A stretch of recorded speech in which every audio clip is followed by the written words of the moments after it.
Good morning friends. तो आज हम अपना प्रीलिम्स बूस्टर का फर्स्ट टॉपिक देखते हैं। फर्स्ट टॉपिक है इंडो तिब्बतन बॉर्डर पुलिस। अब इन आईटीबीपी ने अपना 59th रेजिंग डे सेलिब्रेट किया रिसेंटली। तो उसके बारे में थोड़ा सा जान लेते हैं क्या है आईटीबीपी। अब आईटीबीपी जो है वो इंडिया चाइना के वॉर के टाइम पे रेज़ की गई थी, तब बनाई गई थी। और ये हमारे पूरे जो हिमालयन बॉर्डर्स है उनको सिक्योर करती है। अब इसका जो टास्क है सिक्योरिटी का वो सिर्फ हिमालयन बॉर्डर की सिक्योरिटी तक सीमित नहीं है। ये एंटी नक्सल ऑपरेशंस जो हमारे चलते हैं स्टेट्स में उनमें भी पार्टिसिपेट करती है। और अगर कभी और इंटरनल सिक्योरिटी की कुछ ऐसी सिचुएशन अराइज आती होती है तो भी आईटीबीपी को वहाँ पर डिप्लॉय किया जा सकता है। ठीक है। अब आईटीबीपी जो है हमारे कराकोरम पास लद्दाख से लेके जाचेपला पास जो अरुणाचल प्रदेश है, तो ऑलमोस्ट 3488 किलोमीटर का जो बॉर्डर है उसको इंडिया चाइना बॉर्डर को सिक्योर करती है। ये स्पेशल माउंटेन फोर्स है, तो इसमें मोस्टली जो प्रोफेशनली ट्रेंड माउंटेनियर्स और स्कीयर्स होते हैं उन्हीं को रिक्रूट किया जाता है। ठीक है। अब ये नेचुरल डिज़ास्टर्स में भी हेल्प करती है हमारी, लाइक अदर हमारी जो सेंट्रल पैरामिलिट्री फोर्सेस। और इसका हेडक्वार्टर्स कहाँ पर है? न्यू दिल्ली में। ठीक है। अब हमारा नेक्स्ट टॉपिक है फाइनेंशियल एक्शन टास्क फोर्स। ये न्यूज़ में क्यों है? क्योंकि जो हमारी एफ है उसकी उसने पाकिस्तान को ग्रे लिस्ट में रखने का फ़ैसला किया है, कंटिन्यू करने का फ़ैसला किया है। क्योंकि इसकी रिव्यू मीटिंग थी तो लग रहा था कि शायद ग्रे लिस्ट से पाकिस्तान को हटाना दिया जाए।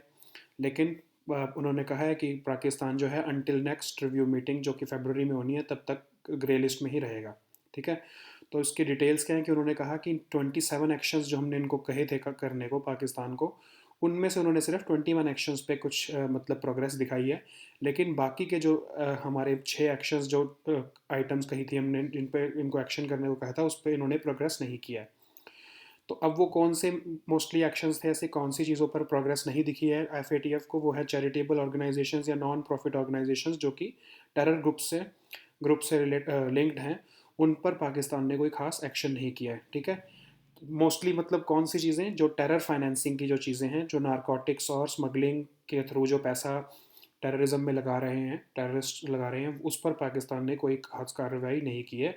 इसलिए और कुछ ऐसे टेरर कमांडर्स हैं कि जो अलकायदा और हक्कानी नेटवर्क से मिले हुए हैं, उन पर भी इनको खास प्रोग्रेस नहीं दिखी है पाकिस्तान की तरफ से। बहुत कम कन्विक्शन रेट दिखा है इन अलकायदा और हक्कानी नेटवर्क के टेररिस्ट को एक्शन लेने के अगेंस्ट एक्शन लेने में पाकिस्तान ने कुछ खास प्रोग्रेस नहीं दिखाई है।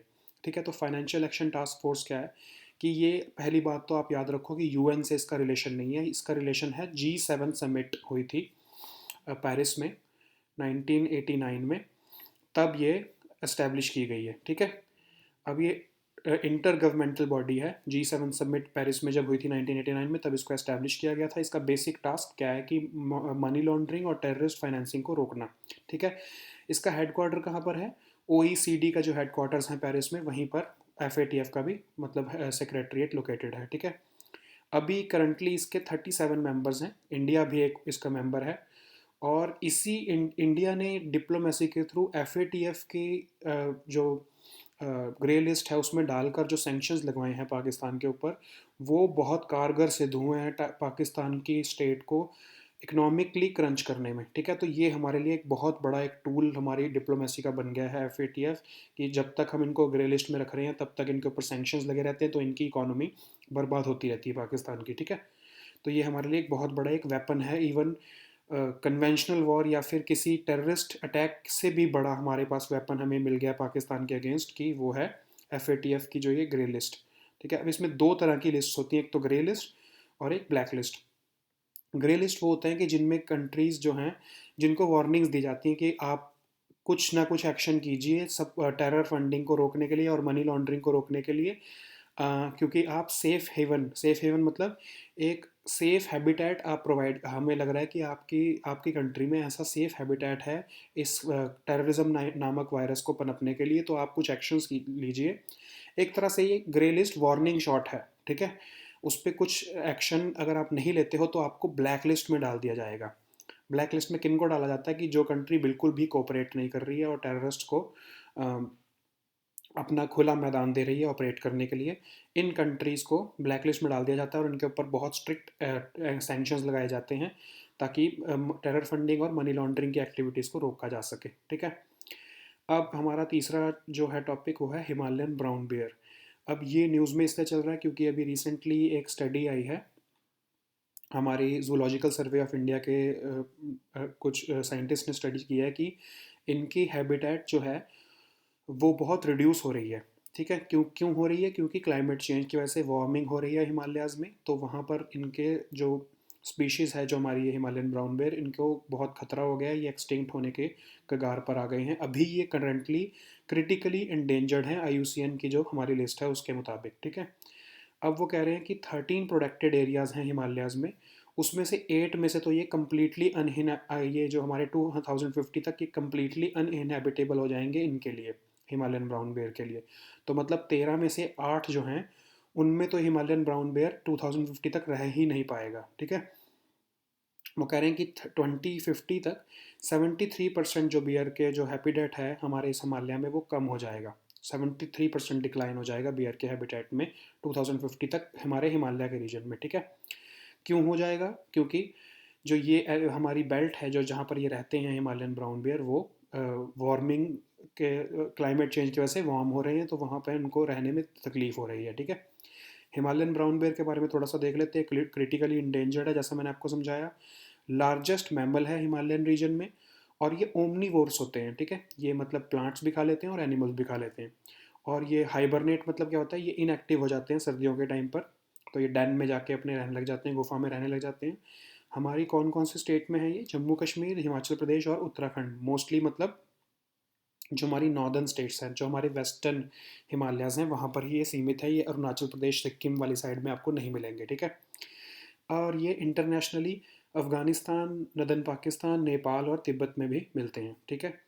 अब हमारा लास्ट टॉपिक है dairy production in Indus valley civilisation. हमारी इंडस वैली सिविलाइजेशन पर रिसर्च चल रही है, तो वहाँ देखा गया कि डेयरी प्रोडक्शन भी उस टाइम पर प्रेवलेंट था। जब ये हमारी हमारा हड़प्पन सिविलाइजेशन के टाइम पर डेयरी प्रोडक्ट्स में भी डील किया जाता था, और ऑलमोस्ट 2500 बीसी का जो टाइम था, उस टाइम पर इसमें डेयरी प्रोडक्ट्स में भी डील किया जाता था। ठीक है। तो डेयरी प्रोडक्ट्स की प्रोसेसिंग जो हमारे कहाँ पर मिली है हमको, इसके कुछ एविडेंस। कोटारदा भादली, ये हमारी आर्कियोलॉजिकल साइट है गुजरात में अभी। तो वहाँ पर उन्हें क्या मिला है कि ऐसे कुछ वेसल्स मिले हैं जिसके अंदर शायद मिल्क को कंज्यूम किया जाता था, और मतलब बॉईल करके कंज्यूम किया जाता था। और वो मिल्क के पता कैसे लगा कि हाँ इसमें मिल्क जो है कभी यूज़ किया गया है, बॉईल किया गया है?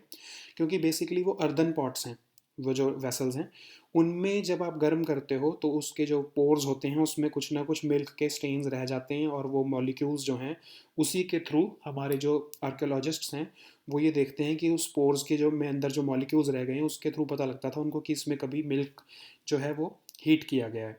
तो वो अगर मिल्क हीट किया गया तो हो सकता है शायद उसको उससे कर्ड भी बनाया गया हो। ठीक है। क्योंकि कैसे कि इनको कैसा ऐसा अंदाज़ा लगा रहे हैं, क्योंकि सिमिलर वेसल्स जो जब यूरोप में यूज़ किए जाते थे तो उससे चीज़ बनाया जाता था।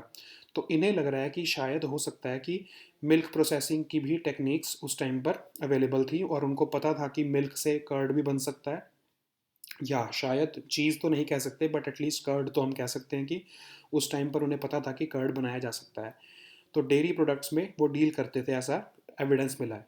ठीक है। और उन्होंने देखा है कि काउज और वाटर जो बफेलोज थी वो मिलेट्स कंज्यूम करती थी। मिलेट्स हमारे ज्वार बाजरा ये सब जो होते हैं ये कंज्यूम करती थी, और जो शीप्स और गोट्स थी वो ग्रास लीव्स खाती थी।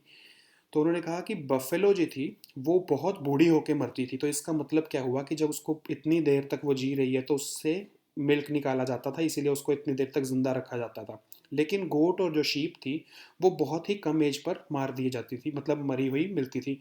तो इसका मतलब उनको मीट के लिए उनके, या मतलब उनके मतलब हमारे जो उनकी जो हमारी मीट है उसके लिए उनको मार दिया जाता था, उनको कंज्यूम करने के लिए। ठीक है। और सिर्फ बहुत ज़्यादा जो मतलब बफेलो की हर्ड के उससे पता लग रहा है कि मिल्क जो है वो सरप्लस में प्रोड्यूस किया जाता था, जिसको एक्सचेंज भी किया जाता था, मतलब एक तरह से ट्रेड भी किया जाता था मिल्क में। तो डेयरी प्रोडक्ट की ट्रेडिंग तक भी होने के चांसेस लग रहे हैं। ठीक है। तो अब हम इंडस वैली सिविलाइजेशन के बारे में थोड़ा बेसिक सा देख लेते हैं, बाकी तो आप हिस्ट्री में इसको डिटेल में पढ़ोगे तो उतना तो डिस्कस करना यहाँ पर इस टाइम पर पॉसिबल नहीं है। तो ये क्या है, 3300 BC में ये इंडस वैली सिविलाइजेशन आई थी। इसको हम हड़प्पन सिविलाइजेशन भी कहते हैं। तो प्री प्री हड़प्पन सिविलाइजेशन थी जो, वो मेहरगढ़ में जो पाकिस्तान में है वहाँ पर पाई गई थी। मेहरगढ़ वाले जो साइट है वहाँ पर, और इसके यहाँ पर सबसे पहला एविडेंस हमें कॉटन कल्टीवेशन का मिला। तो और ये बेसिकली इसकी साइट्स कौन सी हैं? पंजाब, सिंध, बलूचिस्तान, राजस्थान, गुजरात और वेस्टर्न उत्तर प्रदेश में फैली हुई थी सिविलाइजेशन। अब ये सुटका गेंग और बलूचिस्तान में जो थी वो हमारे वेस्टर्न मोस्ट साइट है, और अलामगीरपुर वेस्टर्न यूपी में ईस्टर्न मोस्ट साइट है, और ये जो मंडू मतलब जो जम्मू में जो है वो नदर्न मोस्ट साइट, और दायमाबाद जो है वो साउथ की साइट थी। ठीक है। और ये सिविलाइजेशन सिर्फ इंडियन सब कॉन्टिनेंट तक सीमित नहीं है, हमको इसके कुछ ऐसी साइट्स जो हैं वो हमको अफ़गानिस्तान और तुर्कमेनिस्तान में भी मिली हैं। ठीक है। तो ये आज के हमारे टॉपिक्स हैं, आप इसके ऊपर एमसीक्यूज़ कर सकते हो पीडीएफ डाउनलोड करके। एडिटोरियल्स भी डिस्कस किए हैं, वो भी आप इसको देख सकते हो। तो ये आज के हमारे टॉपिक्स हैं। Will meet next time, until then good bye and thank you.